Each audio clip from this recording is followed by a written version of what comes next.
The railroad, I think at one time there were 4 passenger trains in West Point a day. You had their local trains, and the boat train was express from Richmond to West Point, and West Point to Richmond. But you had the local going, stopping at Sweet Hall, all the places going. Sweet Hall was a big station. Leicester Manor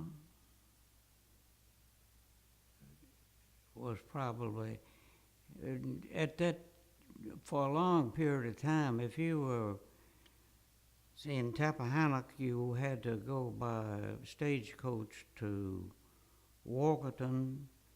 A ferry carried you across the river, and you went by Stagecoach to Leicester Manor and got on a train and went to Richmond.